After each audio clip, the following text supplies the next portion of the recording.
Okay, so welcome back to my channel. I just finished watching episode 4 of the Captain. So, I decided that I'm going to try to go through and just finish out all of the shows that I started to review, or at least try to anyway. And it's a good thing that I haven't, because I haven't been watching the show, and I haven't watched any reviews on the show, so I don't know what's going to happen. So everything's all fresh and new to me as far as going forward. So just finished watching the episode, and of course it's how it picks up where it left off, where Joe got a little overly excited, and their first time together wasn't the best. So okay, so of course after that situation, it's awkward. So now they're just laying there, and for the first part of that episode, it was basically from her viewpoint. So she's like, okay, she's trying to figure out what to say. Obviously, she understands that it's an embarrassing situation for him, and so she's kind of going back and forth what to say. And then she gets a text, and she's like, oh, I have to take this. So she goes to the bathroom, and she starts receiving the text from someone calling himself the Captain. And it's about, he was asking her, like, if she had gotten the outfit, and she was like, she hasn't. And the conversation was kind of weird. But, of course, Joe, everything that she posts online, he can see, like, her phone, because he has her old phone, so he can see all of her communication. So he's kind of looking at, like, what the hell, what is this? What are you talking about with the money and this whole thing? Did you get the costume and the whole thing? And so, next thing you know, she hears the door open and close, and so she goes out. Joe's gone. So she's like, oh, shit. Like, that's what she kind of realized, okay, my life is a disaster. So, next thing you know, she's at the motel where they're supposed to meet, and, she's waiting for the Captain to arrive. The Captain finally arrives. It's this older guy, in this weird costume. And so she goes out to meet him, and of course, who also has a room at this motel, who's peeking through the curtains, Joe's crazy ass. So, then they start talking for a while, and then you realize she says, "Hi, Dad." So it's actually her father. And because at this point, she's told people that as far as everybody knows, I think they think that her father is dead. And so now Joe's like, wait a minute, it's your father? What the hell's going on? So they're getting all dressed up to go to this function. I guess I don't know if it's a function where, they have books and this whole like festival or something. And so they go, and that's when she, he's kind of making small talk with her. You can see that she's not that comfortable with him. She's not close to him, obviously. She's telling people that he's dead. So that's when you meet her stepmom and her step sibling. So she really doesn't care too much for them, for her stepmom and the siblings. And of course, who's lurking? Joe. So he's kind of taking note and realizing, okay, this other part of her that he doesn't know anything about. Obviously he doesn't, because they still don't know each other. So of course, Peach is on the warpath, and so she's still like, she's not for the bullshit, really. She's like, this whole Joe thing, he's weird. I don't trust him, and a lot of that is Joe is weird. He's off-putting kind of guy, but also I think it's because Peach has feelings for Beck, and it's obvious. And so she also sees Joe as an obstacle to a certain extent. So anyway, so she's kind of doing research because she's convinced that he adamant that he stole her book, which of course we know he did. So she ends up going to his bookstore, and the guy, I forget his name, is there. She was looking for Joe, and he's like, oh, well, he's out of town. Is there anything that I can help you with? And she asks for that particular book, and it's the whole thing, and then she eventually leaves, and then she calls Beck. And she was like, is Joe with you? Because they had this conversation before she left. She wanted to hang out. But Beck was like, I can't because I have this whole retreat I have to do, this writing retreat or whatever. And so now she thinks that Beck, and Joe, Beck was just using that as an excuse to be with Joe. And she was like, no, he's not here. I told you I'm at a retreat. And so she's like, are you sure? Are you lying to me? I mean, it's like, it's the whole thing. And so around this time, the guy that worked at the bookstore called Joe and was like, so this woman came and was asking about you. And so, of course, he described her and he realized it was Peach. And he told her that somehow, I'm still trying to make the connection how they realize how he came to the conclusion that he was wherever Beck was. I don't know. Maybe I missed something. I was kind of in and out on that section, but so you got Beck on the phone with Peach, and she's like, no, he's not here. And then you have Joe on the phone with the guy in the bookstore, trying to figure out how he's going to fix this situation.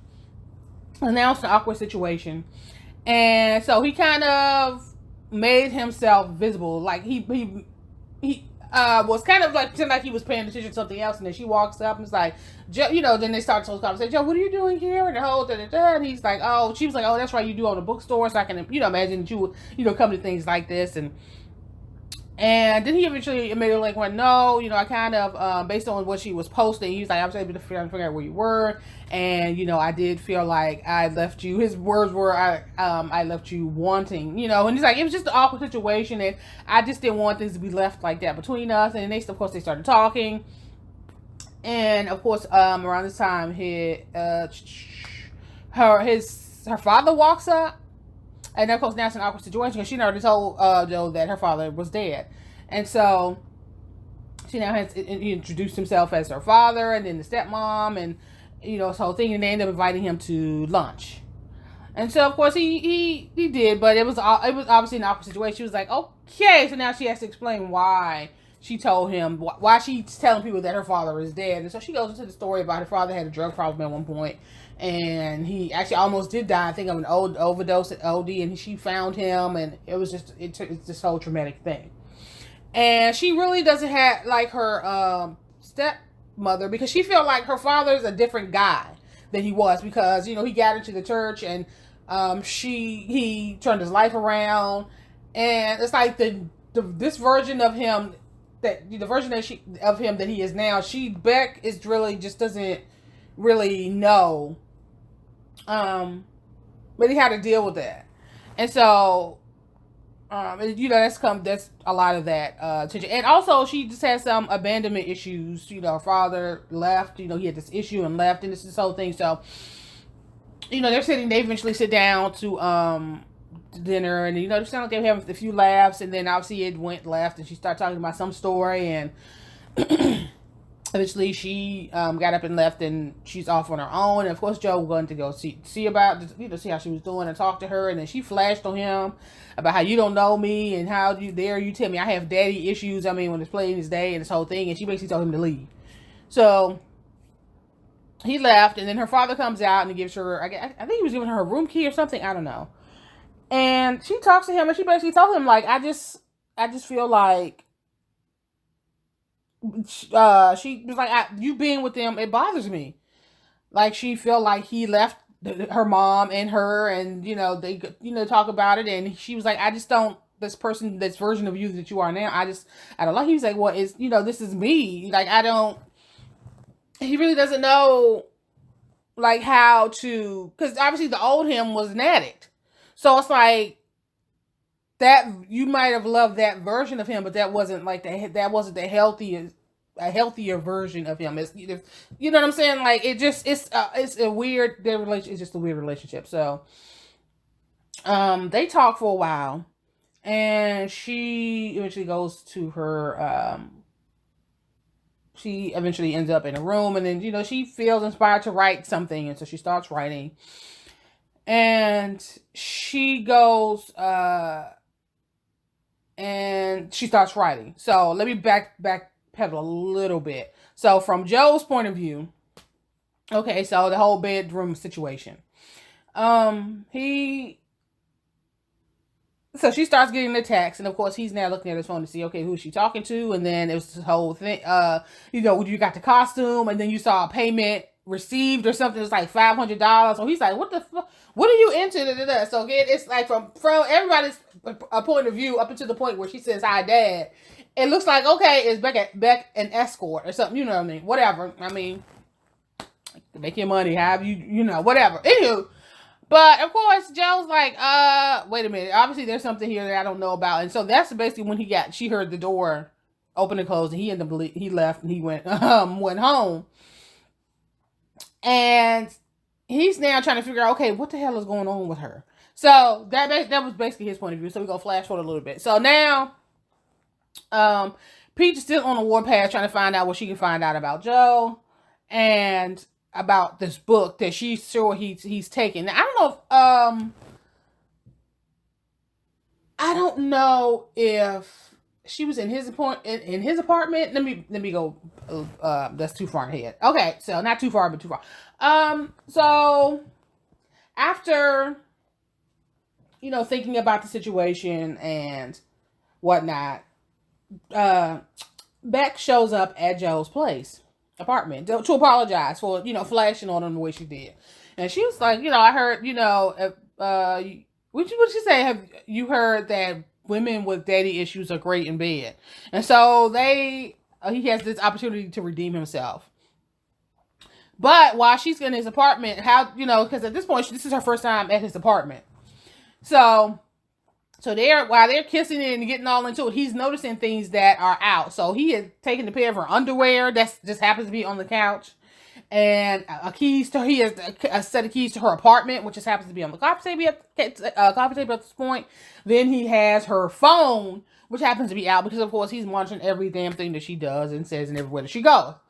So now he's trying to get into this while trying to keep her from seeing these things. So while they're moving around the room, he's like hiding stuff in the phone here, putting stuff in her underwear on the couch. He's just trying to hide this stuff. And so they apparently, you know, they didn't show that part of which they should have. I mean, they showed the fucked up part, so they just went on the show. Him redeeming himself, but they didn't. You just kind of, you know, got the idea that, okay, this was a better round 2 was a hell of a lot better than round 1.